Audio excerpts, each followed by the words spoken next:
누군가를 가르치거나 뭐 이런 부분 같은 경우는 주변 대인관계가 좀 힘들었을 것이고, 또 뭐 연예인 같은 경우는 구설 시비에 사건 사고도 많고 뭐 말할 거 없고, 저보다 더 인터넷 치면 다 네이버 치면 다 나오잖아요.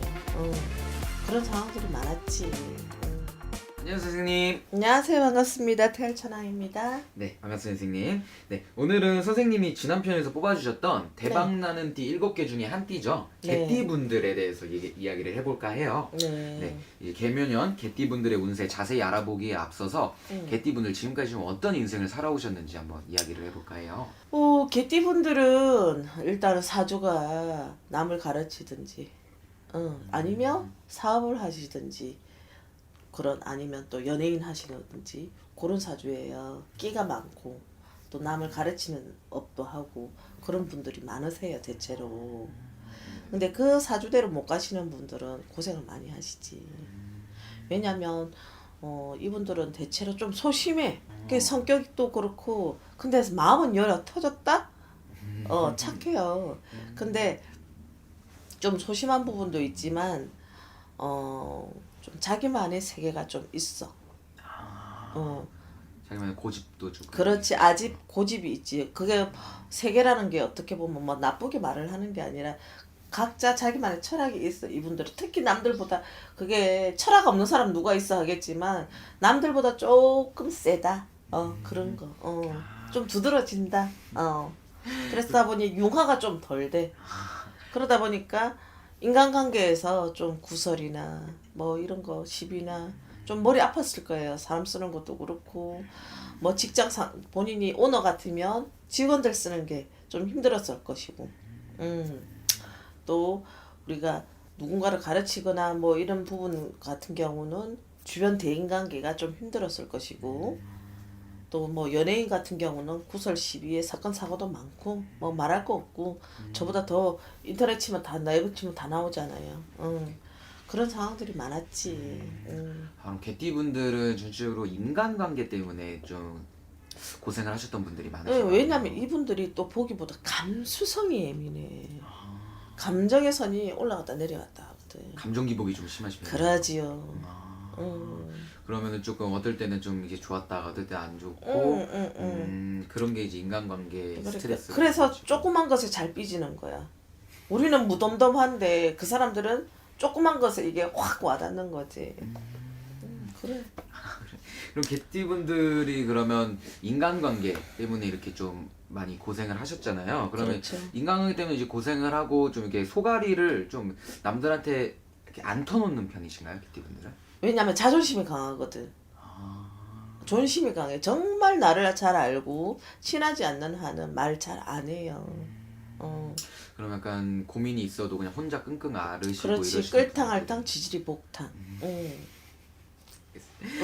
그러면 우리 개띠분들 그럼 네. 이렇게 좀 힘든 부분도 있고 인간관계 때문에 이렇게 좀 힘드셨던 분들도 있으신데, 그럼요. 네, 그럼 이제 좀 금전적인 문제나 이런 건 좀 어떻게 좀 풀어 나가셨을까요? 자, 이분들은 금전적인 문제 같은 경우는 막 크게 보기보다 막 어디서 뭐 하늘에서 떨어지는 돈은 없어요. 내 부모가 잘 만나면 더 이상 좋지. 그러나 이제 나이가 조금 있으신 분들은 자수성가 하셔야 돼요. 이분들은. 그러면 개띠분들은 좀 초년보다 좀 중년이나 말년에 조금 고생을 하셨던 분들이 많을까요? 개띠라도 여러 질인데 사람마다 다 틀리잖아. 나이대가 다 그죠. 틀리니까. 근데 그냥 평균적으로 보면 이제 20, 30대에서 질풍노도가 좀 있어. 어떻게 보면은 괜찮아. 근데 어떻게 보면 실속이 별로 없다 소리도 나오고. 근데 40대 들어가면서 이제 뭔가 현실에 있어서 조금 더 쉽게 말하자면 정신 차리다고 해야지. 좀 더 내 미래를 위해서, 내 노후를 위해서. 그러다 보니 조금 고비가 있고 고전이 있지. 왜냐하면 그때 확 커야 되는데 좀 덜 큰 분들이 있어. 그러니까 나이가 이제 40대 후반 50대에서 그때부터 현타가 오니까 이제 좀 열심히 살려고 하시는 분들이 계시죠. 그래도 아직 늦지 않았어. 아직 늦지 않았나? 그러면 개띠분들 이렇게 좀 지금까지 좀 안 풀리셨던 분들도 많으셨을 테고 마음고생도 많이 하셨을 텐데 그래도 선생님이 올해 개묘년에는 그래도 좋은 띠로 뽑아주신 데는 이유가 있을 거라고 생각을 해요. 왜냐면 이제 뭐 사람마다 뭐 초년은 중년은 말년은 이렇게 나뉘지만 그래도 이분들은 해온 노력이 있기 때문에 말년운들은 대체로 괜찮아요. 왜냐면 이분들은 열심히 사는 그런 게 있어.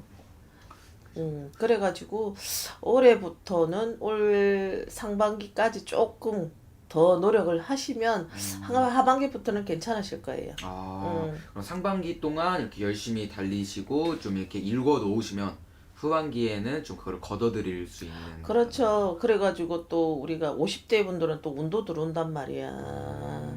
그렇기 때문에 조금 그 운을 활짝 열어놓으시면 더 좋고. 좋네요. 그럼 개띠분들이 지금까지 좀 가장 고생이셨던 인간관계, 인덕 이런 문제들은 올해 개묘년 좀 어떻게 보이세요? 이제 50대 분들의 인덕이라는 게 이제 그동안의 세월에 짬밥이 생겼어. 노하우. 이제 그래서 내려놓을 건 내려놓고 이해할 거 이해하고 그렇다 보니까 조금 올해부터는 내가 내려놓으니까 보이는 게 틀려질 거야. 그러니까 거기서 이제 옳은 사람, 아닌 사람 그 판단이 생길 거야 이제. 그러면 제대로 이제 귀인들이 들어오실 거야. 그리고 개띠분들은 올해 조금 사람을 이렇게 어떻게 보면은 진짜 자기 사람 아니면은 그런 사람들을 구분을 해가면서 어떻게 보면 귀인을 얻을 수도 있는 그런. 그렇죠. 예. 그동안에는 이 사람 저 사람 뭐 다 만나고 했다 하지만 이제 그 삶에 살아온 연륜이 있잖아요. 그 노하우를 보면서 내가 걸러야 될 사람. 이거는 내 편. 너는 여기까지. 이제 그 선이 생기실 거야. 그러면 사람들이 어쨌든 가장 많이 궁금해할 만한 아까 말씀드린 금전 문제 관련해서 금전운 쪽에서는 좀 어떻게 보이세요? 일단은 금전운 같은 경우는 작년까지 노력 많이 하셨어요. 밭을 일궜어. 열심히 씨를 뿌리고 물도 주고 그래서 봄까지 햇빛도 좀 줘. 봄에. 그러면 이제 여름쯤 되면 이제 싹이 나서 자랄 거야. 가을이나 찬바람 불 때는 그 열매를 보지 않을까. 네. 알겠습니다. 그럼 개띠분들 지금까지 고생하셨던 거 올해 하반기, 중반 하반기에서는 다 수확을 하셨으면 좋겠고. 그럼요. 네. 해야 돼. 그럼 이렇게 좀 좋은 개띠분들이지만 올해 약간 조심해야 될 부분, 짚고 넘어가야 될 부분도 있을 거라고 생각을 해요. 이분들이 기가 얇아요. 왜냐면 우리가 있잖아. 그런 게 있어. 원인 가라고 길 닦아 놓으면 거지 새끼부터 먼지 지나간다는 말이 있거든. 그럴 때 항상 호사다말하고 꼭 무슨 좋은 운이 들어오려면 꼭 사불이 먼저 끼인다. 그런 걸 조금 조심하시면 돼요. 인간 사불도 있고 그런저런 부분 어떠한 유혹 그런 게 있어요. 그런 부분이 조금 조심하셨으면 좋겠다. 개띠분은 올해 무언가를 뭐 중요한 일을 할 때 한 번 더 생각을 해보시고 이렇게 하는 게 그렇죠. 좋겠네요. 알겠습니다. 그럼 오늘 이렇게 개띠분들에 대해서 이야기를 해봤는데 마지막으로 개띠분들에게 한마디 해주시면서 마무리하겠습니다. 네. 자, 올해 개묘년 개띠 분들은 다른 거 없어요. 그냥 이때까지 해오신 것처럼 열심히 긍정적인 마인드로 해보셔요. 그럼 또 좋은 날이 있을 거예요. 고진감래랍니다. 감사합니다. 네, 감사합니다, 선생님. 네.